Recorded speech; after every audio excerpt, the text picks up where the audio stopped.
ശ്രീരാമായ നമോ നമ. സർഗം 129. ഹനുമൽ ഭരത സംഭാഷണം. സീതാരാമഗുണാരാമപുണ്യാരണ്യനിവാസിനോ വന്ദേ വിശുദ്ധ വിജ്ഞാനോ കവീശ്വരോ. അത്ഭുതസമമായ രാമാഗമനം കപിവരനിൽ നിന്ന് അറിഞ്ഞ ഭരതകുമാരൻ വളരെ ഹർഷത്തോടെ രാമനെ കാണാനുള്ള ഔത്സുക്യത്താൽ വീണ്ടും പറയാൻ തുടങ്ങി. ബഹൂനി നാമവർഷാണി ഗതസ്യ സുമഹദ്വനം ശൃണോമ്യഹം പ്രീതികരം മമ നാഥസ്യ കീർത്തനം.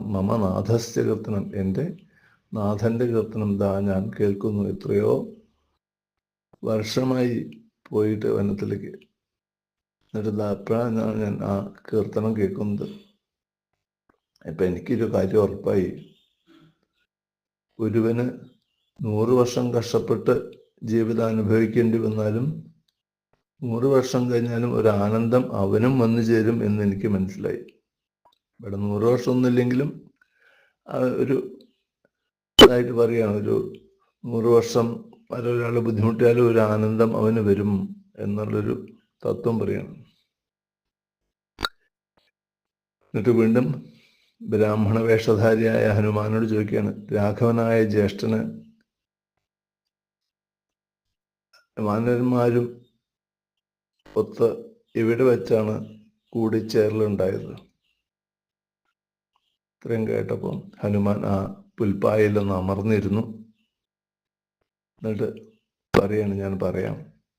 അങ്ങയുടെ അമ്മയ്ക്ക് അച്ഛൻ നൽകിയ വരത്താൽ രാമൻ വനം പ്രവേശിച്ച ശേഷം അച്ഛൻ്റെ മരണം, അങ്ങയുടെ തിരുക്ക് പിടിച്ച മടക്കം, പിന്നെ രാജ്യഭരണത്തിൽ താല്പര്യമില്ലായ എങ്കിലും ചിത്രകൂടത്തിലെത്തി രാമനെ കണ്ടപ്പോൾ അങ്ങയോട് രാമൻ്റെ നിർബന്ധം, രാമപാതുകമായി ഇങ്ങോട്ട് മടക്കം, ഇതെല്ലാം വ്യക്തമാണല്ലോ.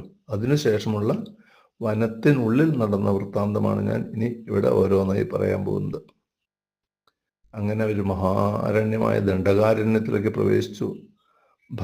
മൃഗഘോഷങ്ങൾ, ഭ്രാന്ത് വിട്ടിച്ച് അങ്ങോട്ടും ഇങ്ങോട്ടും ഓടുന്ന മൃഗങ്ങളുടെ ഘോഷം കൊണ്ട് ഘോരമായിരിക്കുന്ന വനത്തിലാണ് അവിടെ പ്രവേശിച്ച്.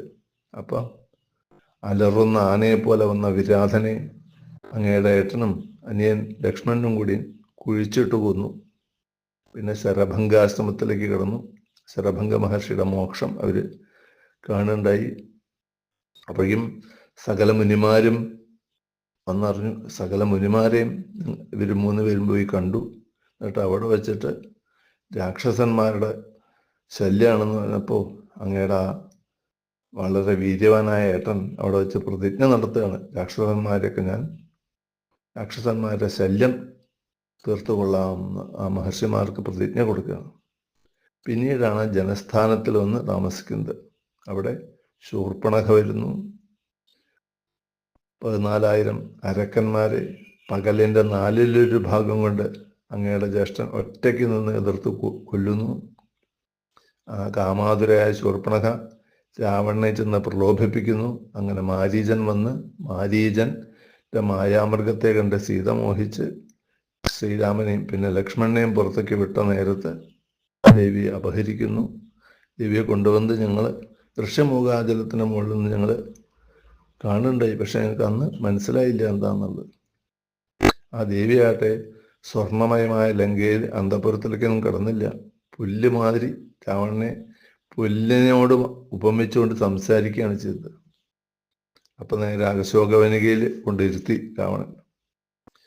അങ്ങനെ രാവണനെ എതിർത്ത അങ്ങയുടെ അച്ഛൻ്റെ സുഹൃത്തായ ജടായുവിൻ്റെ ഗതി, ജടായുവിന് മോക്ഷം നൽകുകയാണ് അങ്ങയുടെ ഏട്ടൻ ചെയ്തത്.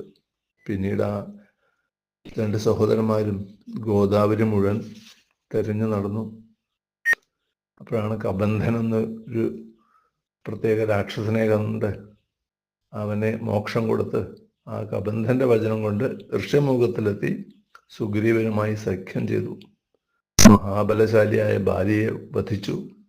സുഗ്രീവനെ രാജ്യം കൊണ്ടെടുത്തിട്ട് സുഗ്രീവനെ കപികളുടെ മുഴുവൻ മഹാരാജാവാക്കി അഭിഷേകം ചെയ്തു.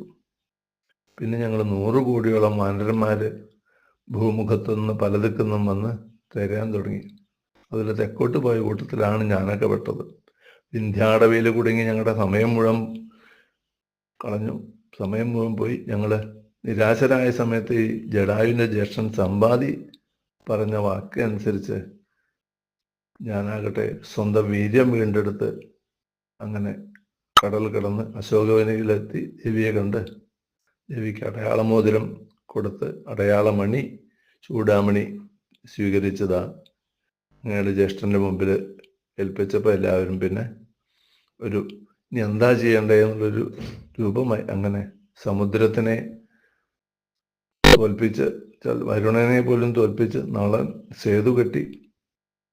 അങ്ങനെ യുദ്ധത്തിൽ രാവണന്റെ വലിയ മന്ത്രിയായ പ്രഹസ്തനെ ഞങ്ങളുടെ എല്ലാം സേനാധിപതിയായ നീലൻ കൊന്നു. കുംഭകർണനെ രാമൻ തന്നെയാണ് കൊന്നത്. ഇന്ദ്രനെ പോലും ജയിച്ച അതിപരാക്രമിയായ ഇന്ദ്രജിത്തിനെ അങ്ങയുടെ അനിയൻ കൊല്ലുണ്ടായി. അവസാനം രാവണനെയും അങ്ങയുടെ ജ്യേഷ്ഠൻ ഇതപ്പം അടുത്ത് കൊന്നു. അപ്പോഴേക്കും ഇന്ദ്രൻ, യമൻ, വരുണൻ മുതലായിട്ടുള്ളവർ വന്ന് അനുഗ്രഹിച്ചു. പിന്നീട് മഹാദേവനും ബ്രഹ്മാവും വന്ന് ദർശനം നൽകി അങ്ങയുടെ അച്ഛൻ ദശരഥനെ കൊണ്ടുവന്നു. അങ്ങനെ ദശരഥനെ അവർക്ക് കാണാൻ പറ്റി. ദശരഥൻ വരവും നൽകി. പിന്നീട് പുഷ്പകം എന്നുള്ള വിമാനത്തിൽ കയറി കിഷ്കിന്ധയിലെത്തി. അവിടെയുള്ള വാനര സ്ത്രീകളെല്ലാം എടുത്ത് പുറപ്പെട്ടത് ഗംഗ കടന്നിരിക്കുന്നു. ഗംഗ കടന്ന് ഭരദ്വാജാശ്രമത്തിൽ അദ്ദേഹത്തെ ഉണ്ടെന്ന് അറിയിക്കാനാണ് എന്നെ ഇവിടെ വിട്ടത്. നാളെ പൂയന്നാളിൽ അങ്ങേക്ക് നേരിട്ട് അദ്ദേഹത്തിനെ കാണാം എന്ന് കേട്ടോടുകൂടി ഭരതന് അത്യധികം സന്തോഷമായി. ഭരതൻ തതസ്തു സത്യം ഹനുമദ്വജോ മഹത് നിശമ്യ ഹൃഷ്ടോ ഭരത കൃതാഞ്ജലിം ഉവാചവാണിം മനസപ്രഹർഷിണിം ചിരസ്യ പൂർണ്ണ ഖലു മേ മനോരഥാം. തതസ്തു സത്യം, ഹനുമാന്റെ സത്യവും മഹത്വമായ വളരെ മനസ്സിനെ വളരെ സന്തോഷം നൽകുന്ന മഹത്വചനങ്ങൾ കേട്ട് ഹൃഷ്ടനായി നിശമ്യ ഹൃഷ്ടോ ഭരതകൃതാഞ്ജലി, അങ്ങനെ കൈകൾ കൂപ്പിക്കൊണ്ട് ഭരതൻ ഉവാചവാണിം മനസപ്രഹർഷിണിം, മനസ്സിന് സന്തോഷമായി എന്നുള്ള വാക്ക് പുറത്തേക്ക് വിട്ടു. ചിരസ്യ പൂർണ്ണ ഖലു മേ മനോരഥാം, എത്രയോ കാലത്തിന് ശേഷം എൻ്റെ മനോരഥം പൂർണ്ണമായിരിക്കുന്നു എന്ന് ഭരതൻ പറയുകയുണ്ടായി. ഈ ഹനുമാന്റെ ജയന്തിയുടെ അടുത്തുള്ള സുദിനത്തിൽ ഈ ഹനുമാന്റെ മഹദ്വാക്യമായ ഈ ശ്ലോകത്തിന് ഒരു ചെറിയൊരു എളിയ തർജ്ജമ ഇവിടെ സമർപ്പിക്കണം.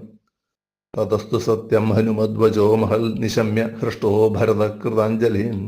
പിന്നെ കുമാരൻ ഹനുമാന്റെ സത്യവും ബൃഹത്തും ആ വാക്കുകളാൽ തൊഴുന്നവൻ. വാചവാണിം മനസപ്രഹർഷിണിം ചിരസ്യ പൂർണ്ണഖലു മേ മനോരഥാം. ഉള്ളം തെളിഞ്ഞിങ്ങനെ ചൊല്ലിനാൻ കുറെ കാലം കഴിഞ്ഞൻ സഫലം മനോരഥം. ഹനുമാന് നമസ്കാരം. ശ്രീ ഹനുമതേ നമഃ. ശ്രീരാമപാദങ്ങളിൽ ഇത് സമർപ്പിക്കുന്നു. ആപദാമപഹർത്താരം ദാതാരം സർവസമ്പദാം ലോകാഭിരാമം ശ്രീരാമം ഭൂയോ ഭൂയോ നമാമ്യഹം. എല്ലാവരെയും അനുഗ്രഹത്തിന് വേണ്ടി പ്രാർത്ഥിച്ച് എല്ലാവർക്കും ശ്രീരാമൻ്റെ സ്മരണവും അനുഗ്രഹം ഉണ്ടാവണേ എന്ന് പ്രാർത്ഥിച്ചുകൊണ്ട് നമസ്കാരം.